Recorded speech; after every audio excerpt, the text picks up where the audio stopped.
Kita ingin tahu ini penggunaan kewenangan luar biasa ini jangan sampai muncul kesan-kesan seperti yang tadi saya sampaikan. Ada subjektivitas, ada tebang pilih, ada pilih kasih. Maksud saya tadi, kalau pemilu ditunda, ini persoalan yang begini, ini yang politik tadi, misalnya soal Anies Formula E, kan akibat ini.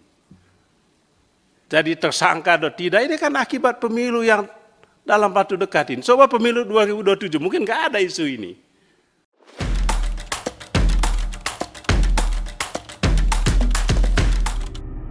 Ketua KPK Firly Bahuri masih ngotot untuk mentersangkakan Anies dalam kasus Formula E. Padahal, 3 kali audit BPK tidak ditemukan penyimpangan. 8 kali gelar perkara yang mereka lakukan, tidak ditemukan 2 alat bukti. Ditambah laporan dari kantor audit publik Jojo Sunarjo, bahwa Formula E tidak merugikan negara. KPK di era Firly sangat langka ada OTT kepada anggota DPR. Para anggota DPR di era Firly tetap aman dan nyaman. Berbanding terbalik, para pegawai KPK yang berkaitan dengan Formula E ini dikembalikan ke institusi asal. Hingga Direktur Penuntutan, Fitro Rohcahyanto harus mengundurkan diri.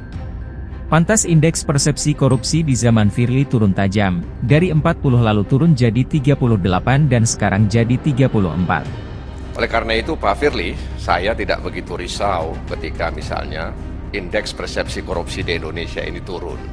Ya. Turun dan naik itu biasa dalam kehidupan kita. Turun naik, naik turun itu biasa. Sehingga penanganan korupsi oleh KPK itu tidak dibayang-bayangi oleh spekulasi yang kemudian itu bisa menurunkan derajat dan martabat Komisi Pemberantasan Korupsi. Hingga kemudian publik percaya bahwa KPK sedang mengurus negara, bukan sedang mengurus politik. Kebetulan saya sebut aja Firly Bahuri karena memang faktanya yang bersangkutan. Ini sejak menjadi deputi penindakan di KPK, dia ini kan sebetulnya sedang akan diproses di suatu kasus di mana dia menghold lebih dari 20 kasus. Ternyata setelah keluar ditemukan juga banyak laporan hasil analisis dari PPATK yang disimpan di lemari dan tidak di follow up untuk proses lebih lanjut.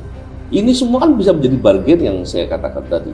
Dan kalau ini terjadi, terus ada baliho-baliho, dan kemudian tahun politik dia menggunakan potensi kewenangannya atau menggunakan kewenangannya, dan potensial digunakan untuk menjegal dan menjagal calon-calon lainnya, ini sih skandal besar, mega akbar skandal nih, bukan sekedar skandal aja.